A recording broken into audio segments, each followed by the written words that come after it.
Hi students, कैसे आप सब लोग। मुझे उम्मीद है कि आप सब लोग बहुत बढ़िया होंगे, स्वस्थ होंगे, मस्त होंगे और एंजॉय कर रहे होंगे। तो स्टूडेंट्स, आज के इस वीडियो लेक्चर में जो क्वेश्चन आप लोगों के लिए लेके आया हूँ फैक्टराइजेशन से है और अपने आप में एक बहुत ही प्यारा सा सुंदर सा क्वेश्चन है। देखते हैं क्वेश्चन में क्या दिया है। तो क्वेश्चन में देखिए, हम लोगों को एक एक्सप्रेशन दे रखी है।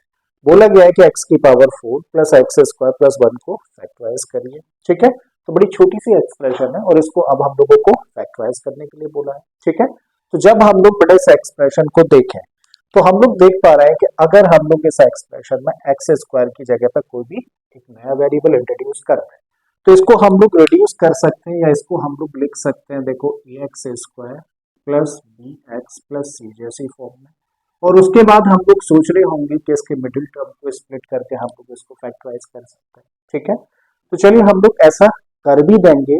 तो इसके बेटा मिडिल टर्म को हम लोग इस तरीके से स्प्लिट नहीं कर पाएंगे। तो जब हम लोग इस तरीके से इस क्वेश्चन को नहीं कर पाएंगे तो सही तरीका क्या है इसको करने का। बेटा जब हम लोग वो चीज ना कर पाए, मिडिल टर्म को स्प्लिट ना कर पा रहे हो, तो ऐसे केस में हम लोग क्या कर रहे हैं। ऐसे केस में हम लोग देखो, ये वाला जो टर्म है ना, इसको एक बार ऐसे लिख दो। एक्स की पावर 4 लिखा, इसको भी ऐसे ही रखो, एक्स स्क्वायर प्लस 1। अब क्या करो, देखो एक बार तो एक्स स्क्वायर इसके अंदर प्लस कर दो।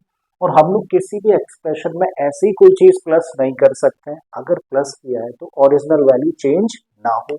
इसके लिए हम लोग क्या कर रहे हैं, जो चीज हम लोगों ने प्लस करी है वही चीज हम लोग माइनस भी कर दें।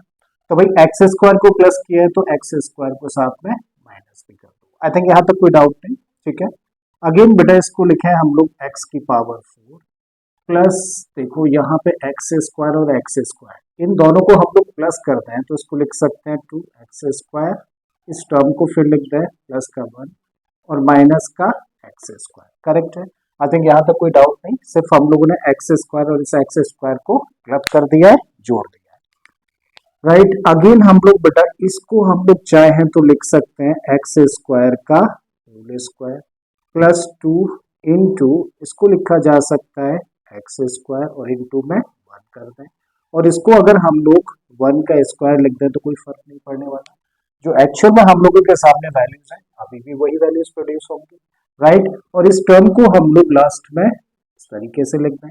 और यहाँ पे जो 3 टर्म्स है ना, चलो इनको हम लोग एक ब्रैकेट में बंद कर लेते हैं। तो जब हम लोगों ने 3 टर्म्स को एक ब्रैकेट में रखा तो एग्जैक्टली एक फॉर्म बनती हुई दिख रही है ना, क्या, A square plus 2ab plus B square. और A square plus B square plus 2ab जैसी फॉर्म है तो बेटा इसका फैक्टराइजेशन कैसी फॉर्म का होगा, ए प्लस बी के होल स्क्वायर जैसी फॉर्म का। जहां पे ए की जगह पे क्या देख रहे हैं हम लोग, एक्स स्क्वायर, और बी की जगह पे हम लोग क्या देख रहे हैं, 1। ठीक है, तो क्या लिख सकते हो इसको, इसको लिख सकते हो एक्स स्क्वायर प्लस 1 और इसका होल स्क्वायर। ये वाला टर्म इसके बाद लिख देते हैं तो ये क्या है, एक्स स्क्वायर माइनस का। अब अगेन हम लोग देखें तो बेटा ये कैसी फॉर्म दिख रही है। अब दिख रही है हम लोगों को, इस ब्रैकेट को अगर हम लोग ए पढ़ें तो ए स्क्वायर माइनस बी स्क्वायर जैसी। और अगर ए स्क्वायर माइनस बी स्क्वायर जैसी फॉर्म है तो इसका फैक्टराइजेशन कैसी फॉर्म का होगा, ए प्लस बी इंटू ए माइनस बी जैसी फॉर्म का।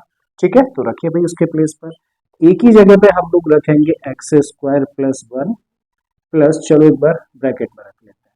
और बी की जगह पर क्या है, देखो एक्स स्क्वायर नहीं है बी की जगह पर, बी की जगह पर क्या है, एक्स है। और इसको हम लोग एक ब्रैकेट में बंद करें। दूसरे ब्रैकेट में ए माइनस बी जैसी फॉर्म होती है और ए की जगह पर क्या है, एक्स स्क्वायर प्लस 1 और बी की जगह पर बेटा एक्स है तो माइनस। ठीक है, एक्स किया हम लोगों ने। अब जस्ट क्या करो, देखो ये तो ए है। अब जो अंदर ब्रैकेट है ना, इसको जस्ट ओपन कर दीजिए। ठीक है, तो जब हम लोग इसको ओपन करेंगे तो इसको लिख सकते हैं X square plus 1 plus X. तो X square plus 1 plus X. और जब यहाँ पर हम लोग इस ब्रैकेट को ओपन करेंगे तो लिखेंगे X square plus 1 minus X. तो X square plus 1 minus X. और चाहे तो इसको सिस्टमैटिकली क्या लिख सकते हैं, एक्स स्क्वायर फिर ये वाला टर्म और फिर लास्ट में कांस्टेंट। और यहाँ भी यही चीज करें तो X square minus x plus 1। और इस तरीके से हम लोगों ने जो एक्सप्रेशन हम लोगों को दे रखी थी फैक्टराइज करने के लिए, उसको फैक्टराइज कर दिया। तो मुझे उम्मीद है स्टूडेंट्स कि आप लोगों के क्वेश्चन अच्छे से समझ आ गया होगा। अगर ऐसा है तो प्लीज वीडियो को लाइक कर दें, चैनल को सब्सक्राइब कर लें और अगर हो सके तो इस वीडियो लेक्चर को अपने दोस्तों के साथ में शेयर भी करें। चलिए मैं फिर से आता हूँ इसी तरीके के एक और इम्पोर्टेंट क्वेश्चन के साथ में। Till then keep learning and thank you for watching this video.